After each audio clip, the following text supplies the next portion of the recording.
நேரம் வந்தது அப்படின்னாலே உங்களுக்கு தெரியும் இல்லையா? எல்லா விஷயத்துக்கும் வந்து இல்ல அது எதுக்கும் ஒரு நேரம் வரணும்ப்பா அப்படின்னு சொல்லுவோம்.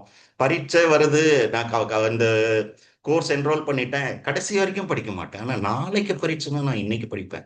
இந்த நிகழ்ச்சியில பிசினஸ் டிஎன்ஏ ஆகட்டும், சாரோட சிறுதொழில் முனைவோர்கள் கூட்டமாகட்டும், அப்புறம் போடியம் நடத்தக்கூடிய நிகழ்ச்சி ஆகட்டும், எது ஆரம்பிச்சாலும் வந்து இல்ல நேரம் அப்படிங்கறது வந்து ரொம்ப ஷார்ப்பா வச்சு 10 மணி ஆரம்பிச்சோம்னா 11 மணி அப்படின்னு சொன்னோம்னா 10ல இருந்து 11 அப்படின்ற டிசிப்ளின் அப்படின்னு சொல்லலாம். அந்த டிசிப்ளினை வந்து உருவாக்கி கொடுத்தவரே வந்து ஸ்ரீனிவாசன் சார் தான். ஆனா வந்து எந்த விதமான ஆக்ரோஷமும் இல்லாம, இது நேரத்துக்கு ஏன் ஆரம்பிக்கலைன்னு எந்த விதமான பதட்டமும் இல்லாம, இப்படி செய்தா இது நல்லா இருக்கும் அப்படின்னு சொன்னவர் தான் நம்ம ஸ்ரீனிவாசன் சார்.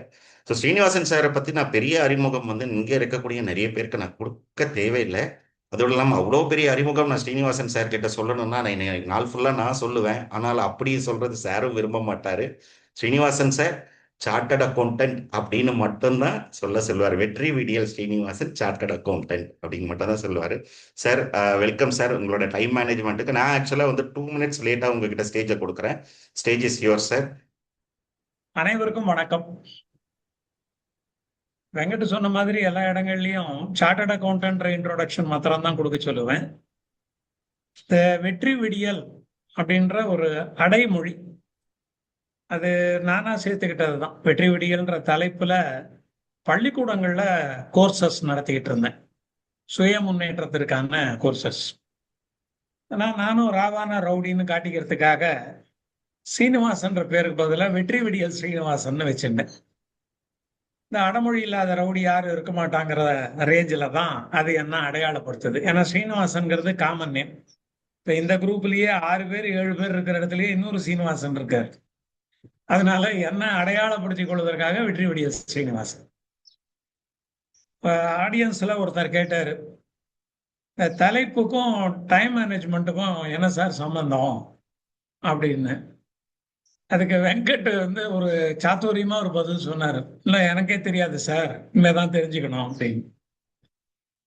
ஒரு ஹியூமன் பீயினுடைய அட்டென்ஷன் ஸ்பேன் 20 மினிட்ஸ் தான். ஆடியன்ஸ்ல 2-3 பேர் இன்சூரன்ஸ் ஏஜென்ட் இருக்காங்க. இன்சூரன்ஸ் சார்ந்தவங்க, இன்சூரன்ஸ் மார்க்கெட்டிங் பர்சன். அவங்களுக்கு நல்லா தெரியும், ஒரு ப்ராஸ்பெக்ட் இருக்காருன்னா அவர் 20 மினிட்ஸ் தான் நம்முடைய கவனத்தை கொடுப்பாரு நமக்கு. அதுக்குள்ள நம்ம சொல்ல வந்ததை சொல்லிடணும். Most difficult product life insurance. ஏன்னா அது லைஃப் டெத்து இதை பத்தி பேசுது. அதனால அட்டென்ஷன் குறைவா இருக்கிற பொழுதும் ஃபீச்சர்ஸ் ஆஃப் அ பர்டிகுலர் ஸ்கீமை நம்ம சொல்ல வேண்டியது கடமையாகும்.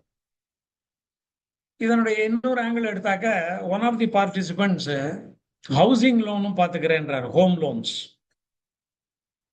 ஹோம் லோன்ஸ்ல ஒரு ஆப்போசிட் நிலை. அதுல பார்ட்டி நம்ம கிட்ட விரும்பி வந்துருவாங்க. இன்சூரன்ஸ் விற்க போற பொழுது ஒரு ஏஜென்ட்டினுடைய இனிஷியேட்டிவ் தான் அதிகமா இருக்கும். பார்ட்டியை கன்வின்ஸ் பண்ற நிலையில இருப்போம். ஆனா ஹவுசிங் லோனுக்கு இன்சூரன்ஸ் எடுக்கிறாங்க, ஹவுசிங் லோன் வாங்கி தராங்கிற பொழுது கிளையண்ட்டினுடைய இன்ட்ரெஸ்ட் ஹையா இருக்கும். நம்மளுடைய ரோலை கொஞ்சம் குறைச்சிக்க கூட முடியும். ஏன்னா அவங்க ஒரு வீடு வாங்கணும்ன்ற ஆர்வத்தோட வர்றதுனால they will be all ears. All இயர்ஸ்னா காது கொடுத்து கேட்பாங்க. ஆனா அங்க என்ன டிஃபிகல்ட்டின்னா, ஒரு ஈஸியா ப்ராசஸ் ஆகிற மேட்டரா அது இருக்காது. ஒரு ஹவுசிங் லோனை ரிலீஸ் பண்றதுக்குள்ள இன்ஸ்டிடியூஷன்ல இருக்கிற ரெஸ்ட்ரிக்ஷன்ஸும் குவரிஸும் நிறைய இருக்கும். ஸோ நம்ம ஒரு வாரத்தில் உங்களுக்கு லோன் கிடைச்சிருங்கன்னு நம்ம சொல்றோம். ஆனா பட்டால ஒரு ப்ராப்ளம் வரும். லீகல் டிபார்ட்மெண்ட்ல அதை query ரைஸ் பண்ணுவாங்க. பட்டா வந்தாதான் நடக்கும். நம்ம சொன்ன ஒரு வாரங்கிறது காத்துல போயிடும்.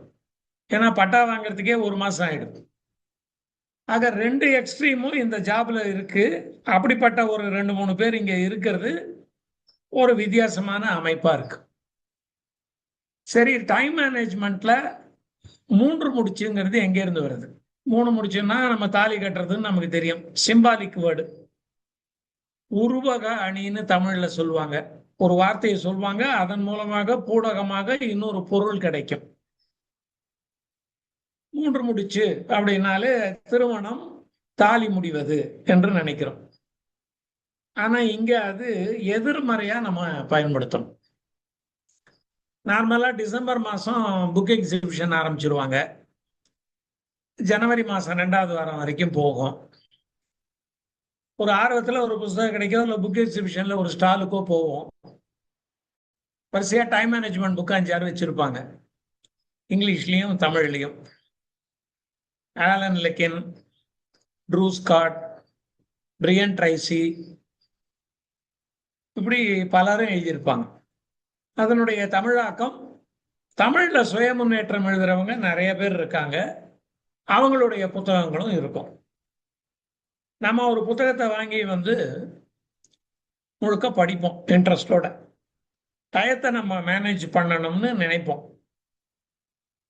ஜனவரி 1ஆம் தேதியிலேருந்து டைம் மேனேஜ்மெண்ட் பிரின்சிபல்ஸை இம்ப்ளிமெண்ட் பண்ணுவோம். ஒரு வாரம் ரொம்ப நல்லா போகும். ஜனவரி, பிப்ரவரி வரும்பொழுது கொஞ்சம் டயர்ட் ஆகும். புத்தகத்துல படிச்சதை நம்மால இம்ப்ளிமெண்ட் பண்ண முடியாம போயிடும். மார்ச் மாசத்துல கீழே வச்சிருவோம். அப்ப டைம் மேனேஜ்மெண்ட்டை நம்ம ஃபாலோ பண்ண ஆரம்பிச்ச பொழுது நம்மளுடைய சர்க்கிள்ல இதை நான் ஃபாலோ பண்றேன், இதெல்லாம் என்னோட principle, we should be on time அப்படின்னு சொல்லுவோம். ஆனா மார்ச் மாசம் கீழே வச்சிருவோம். யாராவது காரணம் கேட்டாலோ இல்ல நம்மளோட மனசாட்சி நம்மளை கேட்டாலோ, இந்தியாவுக்கு அது சரியா வராதுப்பா, இங்க யாரும் சரியா டயத்தை மேனேஜ் பண்றது இல்ல, அதனால அது சரிப்பட்டு வரும்னு நான் நினைக்கல, வச்சுட்டேன்னு சொல்லுவோம். அப்புறம் ஒரு வருஷம் 2 வருஷம் கழிச்சு இன்னொரு ஆர்டிகிள் படிப்போம். அப்பவும் ஒரு வாரம் இந்த எந்தூசியாசம் ஹையில இருக்கும், அப்புறம் போயிடும். இதுக்கு காரணம் இந்தியாவினுடைய சிச்சுவேஷன் அப்படி இருக்கிறதா, இந்தியா அந்த மாதிரி தான் இருக்கா, நேரத்தை சரியாக பின்பற்றாத ஒரு நாடாக இருக்கிறதா? சுத்தி பார்த்தோம்னா 90% நேரத்தை பின்பற்றிடுறாங்க, 10% தான் முன்ன பின்ன இருக்கு. அது ஏன் நடக்குதுன்னு பின்னாடி பார்ப்போம். இந்த கூட்டங்களை எல்லாம் கரெக்டா 10 மணினா 10 மணிக்கு ஆரம்பிச்சிடணும் பாரு அப்படின்னு சீனிவாசன் சொல்லுவாரு. அதான் நான் ஃபாலோ பண்ணிக்கிட்டு இருக்கேன்னு வெங்கட் சொன்னார் இன்ட்ரோடக்ஷன்ல. நான் இந்த டி நகர்ல இருக்கிற காந்தி ஸ்டடி சென்டர்னு ஒரு இடத்துக்கு தொடர்ந்து போயிட்டு இருக்கிறவன் கடந்த 20 வருஷத்துக்கு மேல. அவங்க வாரம் ஒரு நாள் புத்தக விமர்சன கூட்டம் ஒன்று நடத்துவாங்க. முதல்ல அது வெள்ளிக்கிழமை நடந்தது, அப்புறம் புதன்கிழமை மாத்தினாங்க, ஏதோ மாத்தி நடத்திக்கிட்டு இருக்காங்க. எனக்கு தெரிஞ்ச 25 வருஷமா 6:45 ஆரம்பிச்சு 7:45 முடிச்சிருவான். வேஸ்டே ஆகாது. இது எப்படி சார் சாத்தியமாகுது?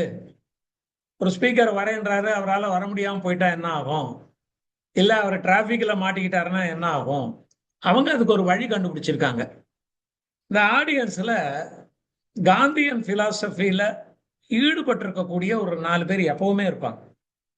தரோவா இருப்பாங்க காந்தியை பத்தி. 6:45 ஸ்பீக்கர் வர முடியல, டிலே ஆயிடுச்சுன்னா அவங்க எழுந்து பேச ஆரம்பிச்சிருவாங்க. ஸ்பீக்கர் வந்த உடனே அவர்கிட்ட கொடுத்துருவான், அந்த பாயிண்டோட நிறுத்திட்டு அவர்கிட்ட கொடுத்துருவோம். பட் ஸ்பீக்கருக்கு அப்போலேருந்து 1 மணி நேரம் கிடைக்காது. 7:45 முடிச்சிருவான். 7:45 இந்த மீட்டிங் வில் பி க்ளோஸ்ட். அப்புறம் நம்ம உட்காந்து பேசிக்கிட்டு இருக்கலாம், மீட்டிங் நடக்காது.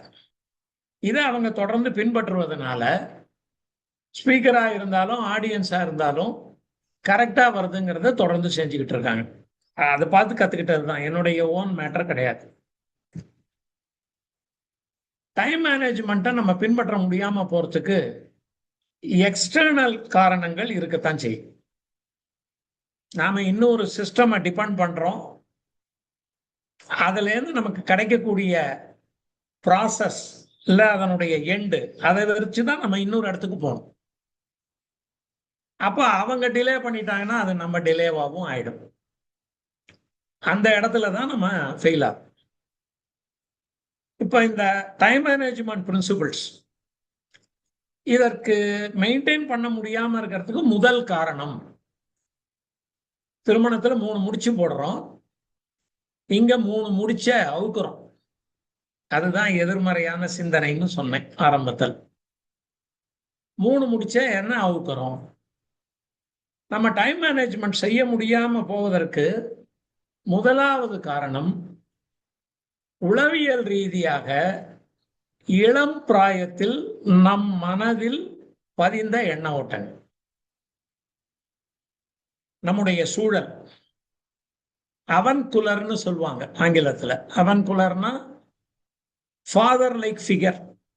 அது நார்மலா ஃபாதரா இருக்க மாட்டாங்க, ஃபாதர் லைக் ஃபிகரா இருப்பாங்க. சித்தப்பாவா இருக்கலாம், மாமாவா இருக்கலாம், இல்ல ஆண்டியா இருக்கலாம். பக்கத்து வீட்டுக்காரர் நம்ம கிட்ட ரொம்ப அன்பு வச்சு நமக்கு நிறைய விஷயங்களை சொல்லி கொடுத்தவரா இருக்கிறவங்கள அவன் குலர்பாங்க. பொதுவா நம்ம தாய் மாமன்னு வச்சுக்கோங்களேன், நம்ம பேர்ல ரொம்ப இன்ட்ரெஸ்ட் இருக்கிறவங்க, அவங்க நமக்கு அட்வைஸ் பண்ணியிருப்பாங்க. நம்முடைய வீட்டு சூழல் நமக்கு நிறைய சொல்லி கொடுத்துருக்கும். எக்ஸ்ட்ரீம்ஸ் சொல்றதா இருந்தா, காலையில 6 மணிக்கு எனக்கு தெரிந்த ஒரு நபர் வீட்டுல ஃபேன் ஆஃப் பண்ணிடுவார். 6 o'clock ஃபேன் ஆஃப் பண்ணுவார். அப்ப அதுக்கப்புறம் தூங்க முடியாம பசங்க எழுந்துருவாங்க. டிசிப்ளினை கொண்டு வரதுல அவர் அந்த முறையை பயன்படுத்துறார். Strict disciplinarian. 6:10க்கு அப்புறம் ஒருத்தர் தூங்க முடியாது வீட்டுல.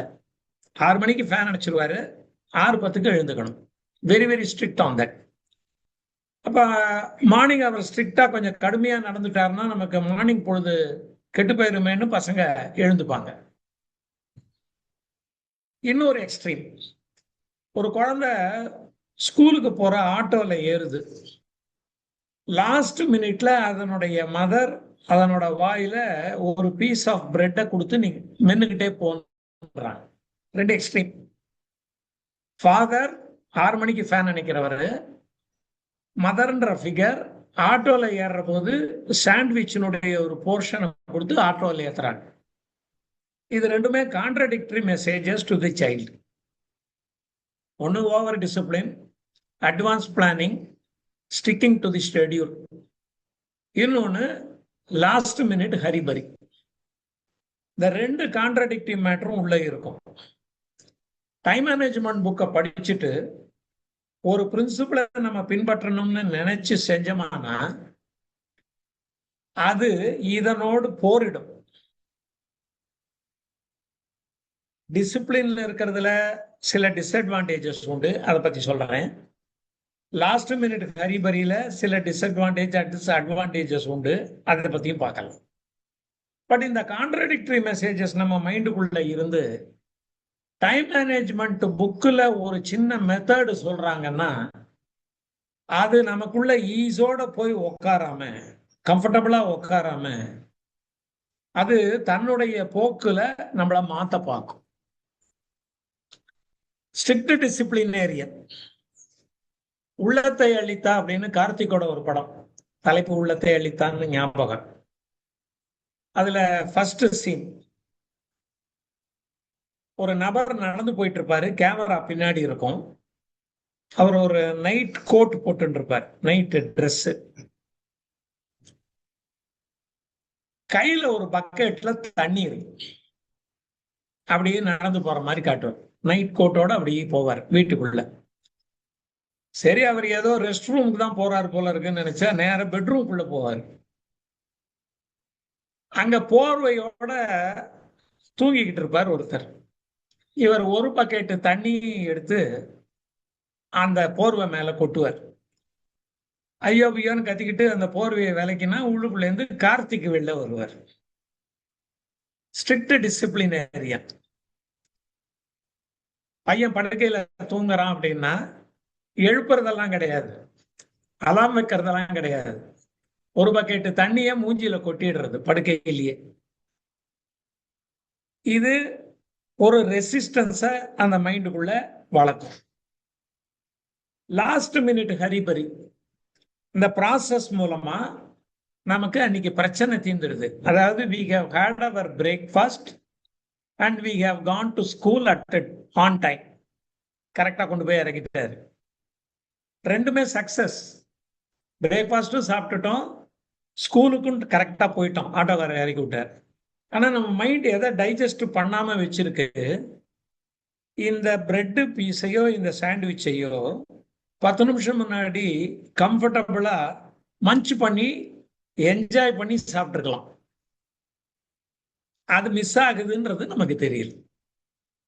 அதனால ஒரு டைம் மேனேஜ்மெண்ட் புக்கை படிச்சதுக்கு அப்புறம் நேரடியா டெக்னிக்ஸையோ இல்ல அதுல கொடுத்துருக்கிற டூல்ஸையோ பயன்படுத்துறதுக்கு பதிலா நம்மளுடைய இளம் பிராயத்துல நேரம் சம்பந்தமான நம் மனதில் தோன்றி இருக்கக்கூடியதெல்லாம் திங்க் பண்ணி பார்க்கணும்.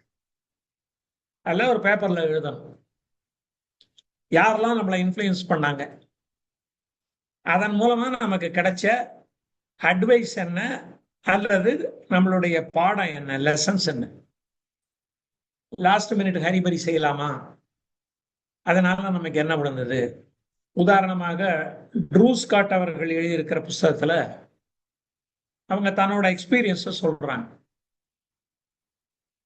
வெளியூருக்கு போறதா பிளான் பண்ணிடுவோம். எங்க ஃபேமிலியில என்னோட பேரண்ட்ஸு, நான், என்னுடைய யங்கர் பிரதர்.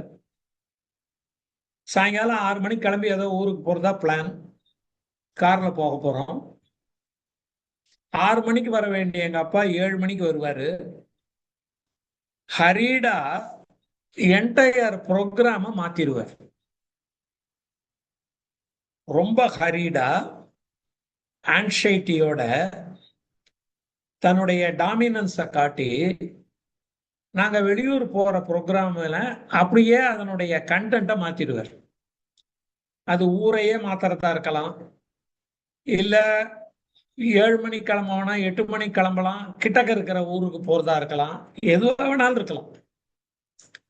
அவங்க புக் எழுதுறதுக்கு ஒன் ஆஃப் த ரீசன்ஸ், சின்ன வயசுல அந்த மாதிரி லாஸ்ட் மினிட் ஹரிபரியை பண்ணி பிளானை கெடுத்தே அதுதான் பார்ட் ஆஃப் லைஃப்னு நான் எடுத்துட்டேன். டைம் மேனேஜ்மெண்ட் புக் எழுதுறதுக்கு முன்னாடி அதை நான் பிராக்டிஸ் பண்ற பொழுது அந்த இருட்டுல இருந்து நான் வெளில வந்தேங்கிறார். சோ முதல்ல ரிமூவ் பண்ண வேண்டிய முடிச்சு, இளம் பிராயத்துல நேரம் சம்பந்தமாக நம்முடைய மனதில் பதிந்த பதிவுகள். உளவியல்ல பதிவுகள் ரொம்ப முக்கியம். மைண்ட்ல என்னெல்லாம் படிஞ்சிருக்குன்னு சட்டுன்னு கண்டுபிடிக்க முடியாது. 1 hour 2 hourல தெரியாது, 3 days ஆகும். யாரெல்லாம் நம்மளை இன்ஃப்ளூயன்ஸ் பண்ணாங்க, என்ன செஞ்சோம். அதுக்கு பிறகு கல்லூரிக்கு வரோம், திரும்ப உள்ளத்தை அளித்தாவே எடுத்துக்கலாம். கல்லூரிக்கு வந்த உடனேயே நியூ ஃபவுண்ட் ஃப்ரீடம்னு சொல்லுவாங்க. உளவியல்ல அது ஒரு விடுதலையான நிலை. ஸ்கூல்ல இருக்கிற ரெஸ்ட்ரிக்ஷன், டீச்சர் மேல இருக்கக்கூடிய மரியாதை, பயம், அங்க இருக்கக்கூடிய கட்டுப்பாடுகள், வீட்டுல நம்ம பேர்ல வச்சிருக்கிற ரெஸ்ட்ரிக்ஷன் எல்லாம் காலேஜ் வந்த உடனே போயிடுது. ஓவர் நைட் வித்ட்ரா பண்ணிடுறாங்க. ஐ ஆம் அ காலேஜ் ஸ்டூடெண்ட், ஐ ஆம் என்டைட்டில் டு பாக்கெட் மணி. நீ எங்க போறேன் எங்க வரேன்னு கேட்கக்கூடாது. பேரண்ட் உள்ள வரதா இருந்தாலே கதவை தட்டிட்டு உள்ள வரணும் என்னோட ரூம்குள்ள. அப்படி இன்டீசென்ட்டா உத்தரவு உள்ள வந்துடக்கூடாது. இந்த மாதிரி நியூ ஃபவுண்ட் ஃப்ரீடம். பேரண்ட்டை கதவை தட்டிட்டு உள்ளவான்னு சொல்றதே ஒரு ஃப்ரீடம். இந்த ஃப்ரீடம் கிடைக்கிற பொழுது காலேஜில் இன்ட்ரோல வெங்கட் சொன்ன மாதிரி பரீட்சைக்கு ரொம்ப ஷார்ட் டேர்ம் இருக்கிறச்ச படிப்பாங்க. படிக்கிறவங்க ஒரு பாடத்தை எடுத்துப்பாங்க, நம்மளை சுத்தி இருப்பாங்க, இல்லை நம்மளே கூட இருக்கலாம்.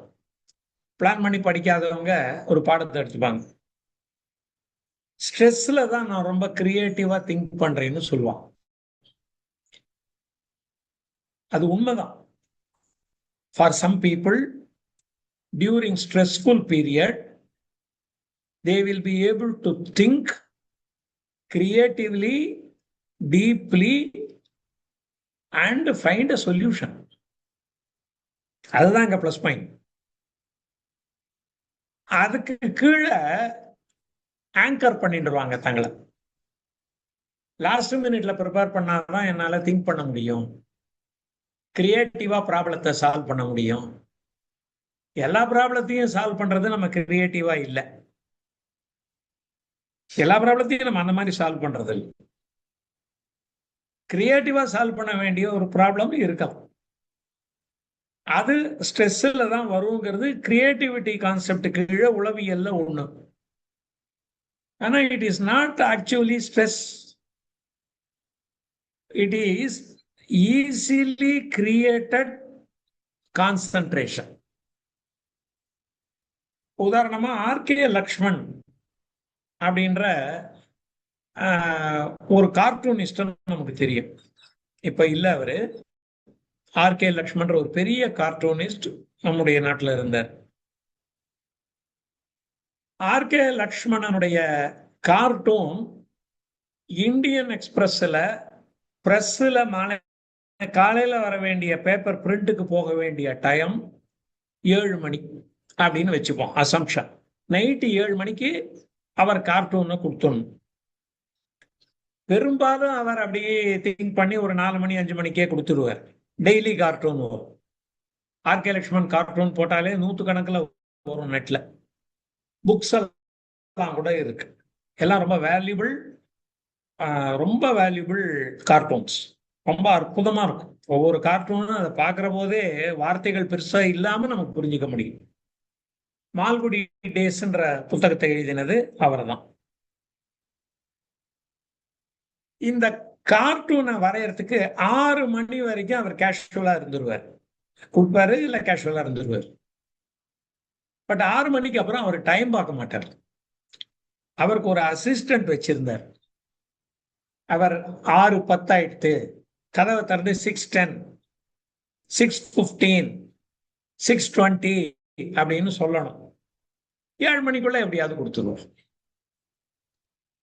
டயத்தை பார்க்குற டென்ஷனை வச்சுக்க மாட்டார். கதவை திறந்து ஒருத்தர் சொல்லணுங்கிறதுக்கு ஆளை வச்சுட்டார். அப்ப நமக்கு என்ன ஆன்சர் கிடைக்குது? நல்ல கிரியேட்டிவிட்டிக்கு கார்ட்டூன் வரையறதுக்கு ஒரு ஸ்ட்ரெஸ்ஃபுல் சிச்சுவேஷன் திங்கிங் இருக்க வேண்டியிருக்கு. ஆனா அது டைம் பேஸ்டு ஸ்ட்ரெஸ் ஆனா கான்சன்ட்ரேஷன் ரிலேட்டட் ஸ்ட்ரெஸ் தான். டைம் ஸ்ட்ரெஸ் கிடையாது, கான்சன்ட்ரேஷன் ஸ்ட்ரெஸ். அதை நம்ம என்ன நினைக்கிறோம், எல்லாத்துக்குமே அது தேவைன்னு நினைக்கிறோம். அப்ப காலேஜில் கிடைச்ச ஃப்ரீடம் என்கிற ஒரு மேட்டர்ல பரீட்சையில லாஸ்ட் மினிட் ப்ரிப்பரேஷன், ப்ராஜெக்ட்ல லாஸ்ட் மினிட் அரேஞ்ச்மெண்ட், இதையெல்லாம் இம்பைப் பண்ணதுல நாம அந்த புது விஷயத்தை வாங்கிடும். இது ஏன் ஈஸியா உள்ள வந்துடுது அப்படின்னா உள்ளத்தை அள்ளித்தான். இந்த கதைப்படி கொடைக்கானல்ல ஊட்டியில தெரிஞ்சவர், ஃபாதரோட தெரிஞ்சவருடைய இடத்துக்கு போறதுதான் கதை. அதுல அங்க அந்த கேரக்டர் மாறும். அதாவது கார்த்திகா கவுண்டமணியாவும், கவுண்டமணியை கார்த்திகாவும் வச்சு காமெடி நடக்கும். ஆனா அவர் ஏன் அங்க போன உடனே கார் ஓட்டுற வேலை, என்ஜாய் பண்ற வேலைன்னு பண்ணிடுறாருன்னா வீட்டுல ஃப்ரீடம் இல்லை, இங்க நியூ ஃபவுண்ட் ஃப்ரீடம். அது அவர் மைண்டுக்குள்ள போயிடுச்சு. அப்போ ரொம்ப ஈஸியா பதிஞ்சிடுது. குழந்தை பருவத்துல இதெல்லாம் பதிஞ்சதுக்கு நம்மளுடைய கண்ட்ரோல் காரணம் இல்ல, பிரெயினுடைய செல்ஸ் தான் காரணம். ஆனா காலேஜ் சம்பந்தமா பதிஞ்சதுக்கு கண்ட்ரோல் காரணம் இல்லை, நாம என்ஜாய் பண்ற ஃப்ரீடம் இருக்கிற பொழுது குணங்கள், இந்த வாசனை அது அப்படியே தானே உட்கார்ந்துருச்சு. இது 2வது முடிச்சு. இதுல பிளஸ் பாயிண்ட் இருக்கலாம், மைனஸ் பாயிண்ட்டும் இருக்கலாம். ஒரு சிலத ஸ்ட்ரெஸ் ஓரியன்டா நம்ம பண்ணதுல நல்ல பேர் வாங்கியிருக்கலாம். டிசிப்ளின்டு அப்ரோச் மூலமா பண்ணினதுலயும் நம்ம அவார்ட்ஸ் வாங்கியிருக்கலாம். நாம என்ன பண்ணுவோம், மைண்ட் சூசஸ் தி ஈஸிலி பிக்கபிள் ஒன். அது என்ன பண்ணிடுது, லோ ஹேங்கிங் ஃப்ரூட்ஸ்ன்னு சொல்லுவோம். நம்ம ஒரு மரத்துல பழத்தை பறிக்கிற போது எது கிட்டக்க இருக்கோ அதை முதல்ல பறிச்சிருவோம். அதை விட டேஸ்டியா இருக்கிறது மேல கூட இருக்கலாம், ஆனா நம்ம பறிக்க மாட்டோம். கீழே பறிக்கிறது என்ன, லாஸ்ட் மினிட்ல பண்ண அது லெக்சரர் 75% மார்க் போட்டாருன்னா லோ ஹேங்கிங் ஃப்ரூட் எடுத்துரும். இதுக்கு காரணம் நமக்கு கிடைச்ச ஃப்ரீடத்தை மிஸ்யூஸ் பண்ணி அதன் மூலமா கிடைச்ச ஒரு பெனிஃபிட். டிசிப்ளின்டா பண்ணி நம்ம நல்ல மார்க் வாங்கின ஹை ஹேங்கிங் ஃப்ரூட்டை நம்ம கவனிக்கல. இது ரெண்டாவது முடிச்சு. மூணாவது, நம்ம வேலையில சேர்ந்த உடனே இந்த ரெண்டுக்குமே சம்பந்தம் இல்லாம இருக்கும் வேலையில இருக்கிறது. அதனுடைய அட்மாஸ்பியர் டோட்டலி நம்ம கண்ட்ரோல்ல இல்லாம இருக்கலாம். நம்ம சபார்டினேட்டா இருந்தா நம்ம கண்ட்ரோல்ல இல்லை. நம்ம ஹையர் பர்சனா இருந்து நமக்கு கீழே 4 பேர் வந்தாங்கன்னா நம்ம கண்ட்ரோல்ல இருக்கு. ஆனா ஒரு ஆபீஸ்ல லாஸ்ட் மினிட் வரும். சிஸ்டமேட்டிக்கா ஒர்க் பண்ணக்கூடிய ஒரு வேலை. ஒரு நோன் ஃபேக்டர் ஒன்று எடுத்துப்போமே, நோன் ஃபேக்டர் ஒன்று வச்சுப்போமே.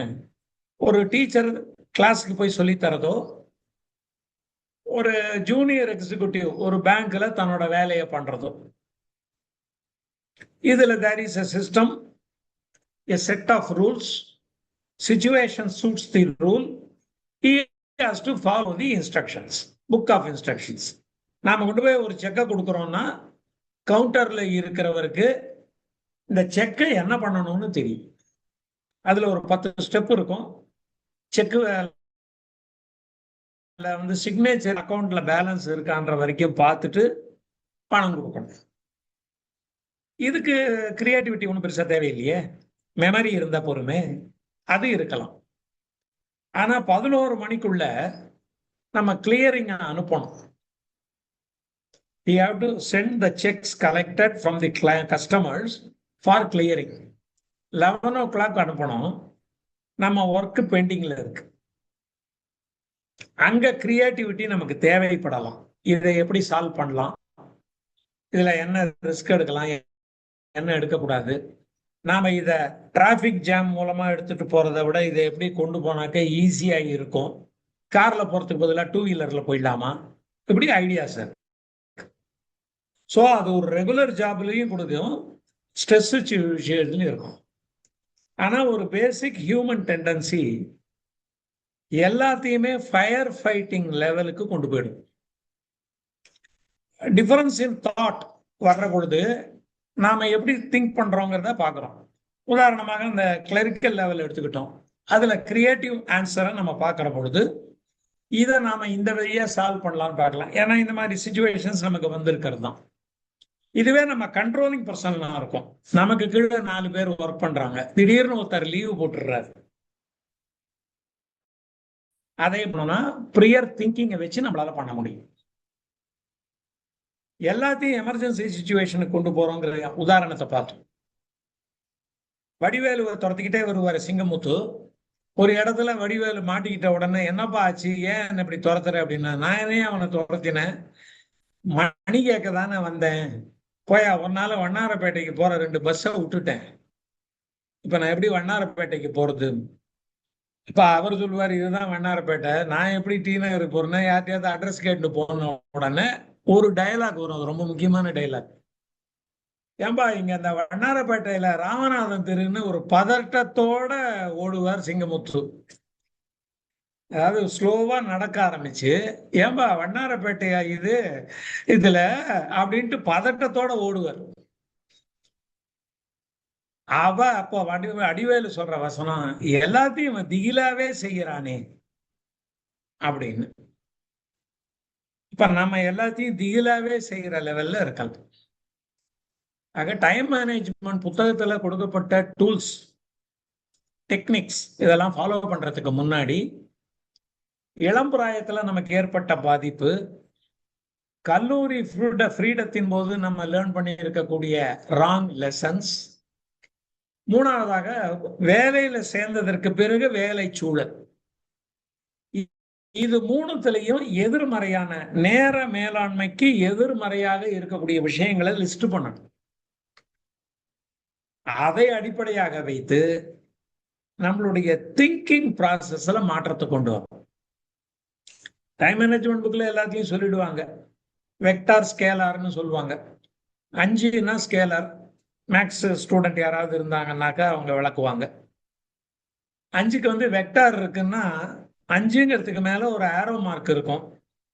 அந்த ஆரோ மார்க் எந்த டைரக்ஷன்ல இருக்குங்கிறத வச்சு அதுக்கு மதிப்பு. வெக்டார் ஸ்கேலார்ல வெக்டார் இருக்கிற நம்பருக்கு மேல இருக்கக்கூடிய அம்புக்குறியை வைத்து அதனுடைய மதிப்பு. அதுக்கு மேல எனக்கு அதுல தெரியாது. டைம் வந்து ஒரு வெக்டார், முன்னோக்கி மட்டும்தான் பாயும், பின்னாடி பாயாது. இப்ப ஹெல்த்தை ரெக்கவர் பண்ணிடலாம். ஹெல்த்துக்காக நம்ம செலவழிச்ச சர்ஜரிக்கு செலவழிச்சதை நம்மளுடைய மெம்பர்ஸ் இங்க இருக்கிறதுல யாராவது ஒருத்தர்கிட்ட மெடிக்ளைம் பாலிசி எடுத்திருந்தா ரெக்கவர் பண்ணிடலாம். ஏதாவது ஒரு இடத்துல நம்மளுடைய இன்வெஸ்ட்மெண்ட்டை இழந்துட்டோம், இன்வெஸ்ட்மெண்ட்டை புத்திசாலித்தனமா பண்ணலாம். இது எல்லாத்தையும் ரெக்கவர் பண்ணிடலாம், ரெக்கூப் பண்ணிடலாம், அட்ஜஸ்ட் பண்ணிடலாம், பேலன்ஸ் பண்ணிடலாம். டைம் மாத்திரம் முன்னாடி போகும், பின்னாடியே நகராது யாரா இருந்தாலும். இந்த அட்வைஸ் இதெல்லாம் முதல் சாப்டர்லயே வந்துடும். அது நமக்குள்ள ஒரு பதட்டத்தை உருவாக்கிடும். டயத்தை நம்ம அப்படி மேனேஜ் பண்ண முடியாது. டயம் நம்ம சுத்தி இருக்கிறவங்களையும் பேஸ் பண்ணி இருக்கு. நம்ம 2 பேரும் ஒரு ஆபீஸுக்கு போனோம் அப்படின்னா அந்த 2வது பர்சன் வந்தா தானே நம்ம போக முடியும், வேற வழி இல்லையே. அப்ப நம்ம அட்ஜஸ்ட் பண்ணிக்கணும். ஆனா எந்த இடத்த நம்மளால ஹேண்டில் பண்ண முடியும், இந்த 3 முடிச்சு வந்தது இல்லையா, ஸ்கூல் டேஸு, காலேஜ் டேஸு, எம்ப்ளாய்மெண்ட்டுக்கு அப்புறம், இந்த 3த்துலயும் நம்ம மைண்ட்ல முடிச்சுக்கள் விழுந்திருக்கு நம்மள அறியாம. அவற்றையெல்லாம் நீக்கணும். அந்த முடிச்சுக்களை அவிழ்த்தால்தான் எந்த ஒரு டெக்னிக்கையும் நம்மளால ஃபாலோ பண்ண முடியும். ரொம்ப எளிமையான டெக்னிக்கு, டெய்லி காலையில எழுந்து 6 மணிக்கு வாக்கிங் போகணுன்றத கூட அந்த 3 முடிச்ச அவுத்தாதான் முடியும். திருமணத்துல 3 முடிச்ச போடுறோம், ஒரு பெரிய உறவு ஆரம்பிக்குது லைஃப் டைத்துக்கு. இங்க 3 முடிச்சா அவுக்கிறோம், லைஃப் டயத்துக்கு டைம் மேனேஜ்மெண்ட்டுக்கு நமக்கு ஈஸ் கிடைக்குது. இதை செய்யாமல் எந்த புத்தகத்தில் சொல்லப்பட்டிருக்கக்கூடிய எதை நாம் எடுத்து செய்தாலும் அது ஒரு இடத்துல போய் டெட் அண்ட் டீகால்சாக்னு சொல்லுவாங்க, கால்டிசாக் அப்படின்னு சொல்லுவாங்க பிரெஞ்சுலயோ ஒரு லாங்குவேஜ், முட்டுச்சந்துன்னு பேர். அங்க கொண்டு போய் நிறுத்திடும். ஏன்னா இந்த பதிவுகளை சீர் செய்யாமல் நம்மால் நேரத்தை மேலாண்மை செய்ய முடியாது. ஏன்னா நேர மேலாண்மைக்கு உளவியல் ரொம்ப முக்கியம். அதுல ஒரே ஒரு டூல் மாத்திரம் சொல்லிட்டு கொஸ்டின் ஆன்சருக்கு போகலாம். இந்த பாக்கெட்ல ஒரு நோட் புக் வச்சுட்டு அதுல நம்ம செய்ய வேண்டிய ஜாபை செய்யறத 5 இம்பார்ட்டன்ட் திங்ஸ்ன்னு சொல்லுவாரு ஆலன் லெக்கின். FIT பாரு, 5 இம்பார்ட்டன்ட் திங்ஸ். டீடைல்ஸ் எல்லாம் நம்ம நெட்ல போய் பார்த்தாலே கிடைக்கும். பேங்க்ல நான் வேலை பண்ற பொழுது என்னுடைய மேனேஜர் சின்னதா ஒரு நோட்டை பாக்கெட்ல வச்சிருப்பார்.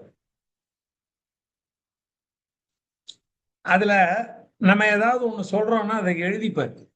அதை ஒரு நாள் ஆர்வத்துல நான் வாங்கி பார்த்தேன். இதெல்லாம் செய்யணும்னு எழுதியிருக்காரு, ஆபீஸ்ல இதெல்லாம் செய்யணும்னு எழுதியிருக்காரு. ஒரு 2 பேஜ் இருக்கு, 2 சின்ன பேக். ரொம்ப நல்லா இருக்கு சார் இந்த புக்கு,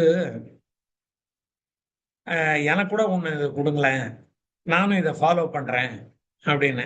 நான் சொல்றது 50 வருஷம் 40 வருஷம் முன்னாடி, 1984 அப்ப நடந்தது. 1982 83 40 வருஷம் முன்னாடி. மறுநாள் காலையில 8 o'clock என்னோட ஆபீஸுக்கு போறேன். 8:15க்கு 8:30க்கு ஆபீஸ், 8:15க்கு போறேன். என்னோட டேபிள்ல அந்த புக் இருக்கு. நான் முதல் நாள் அவர்கிட்ட பேசினதை நான் மறந்துட்டேன். இந்த புக் இருந்தா எனக்கு ஒண்ணு கொடுங்க சார் அப்படின்னு சொன்னதை நான் மறந்துட்டேன் உண்மையாவே. ஆனா டேபிள் மேல அந்த புக்கை பார்த்த உடனே ஒரே ஆச்சரியம். 8:30க்கு தான் ஆபீஸ், 8:15க்கு நான் போயிட்டேன். டைம் மேனேஜ்மெண்ட்னால இல்ல, அதனோட காரணத்தை சொல்றேன். நேரம் அதை எடுத்துக்கிட்டு போய் அவர்கிட்ட ரொம்ப சந்தோஷத்தோட தேங்க் பண்ணேன். நான் சாதாரணமா தான் சார் கேட்டேன், நீங்க அதை கரெக்டா கொண்டு வந்துட்டீங்க, நான் இன்னிலேருந்து இதை ஃபாலோ பண்றேன் அப்படின்னு. அவர் தன்னோட பாக்கெட்ல இருந்து இருக்கிற புக்கை எடுத்து ஒரு பேஜை ஓபன் பண்ணி என்கிட்ட காட்டினார். To give the packet book to Srinivasan எழுதி வச்சிருந்தார். அதாவது முதல் நாள் அதை எழுதி வச்சிருந்த டிக் போட்டிருந்தார். ஏன்னா காலையில என் டேபிள்ல வச்சோன்னா அதை டிக் போட்டிருக்காரு. ஏன் 8:30 ஆபீஸுக்கு 8:15க்கு போறேன்னா, அதே மிஸ்டர் ஜானகிராமன் சொல்லி கொடுத்தது தான். 8:30 to 3:30 ஆபீஸ். பட் அவர் எங்க எல்லாருக்கும் என்ன இன்ஸ்ட்ரக்ஷன் கொடுத்தாரு, 8:30க்கு you should attend the first customer, he should not wait. 8:30க்கு நீங்க டேபிள கிளீன் அப் பண்ணக்கூடாது. You come at 8:15 and sit in your seat. Leave by 3:15. 3:30 வரைக்கும் நீங்க இருக்க வேண்டாம். Leave by 3:15. எங்களுக்குள்ளே என்ன ஒரு டிசிப்ளின் வந்ததுன்னா 8:15க்கு வரவங்க எல்லாம் 3:15 கிளம்பி போயிடும். அப்ப அவர் கஸ்டமர் சர்வீஸையும் பண்ணார். இங்க கிரியேட்டிவிட்டி இருக்கு, சிஸ்டம் இருக்கு, அதே நேரத்தில் கஸ்டமர் சாட்டிஸ்ஃபேக்ஷனும் இருக்கு. அதனால டைம் மேனேஜ்மெண்ட்டை நம்மளுடைய திங்கிங் ப்ராசஸ்ல முதல்ல சரி பண்ணினாதான் நம்ம பயன்படுத்துகிற டூல்ஸ் எஃபெக்டிவா இருக்கும். நன்றி, வணக்கம்.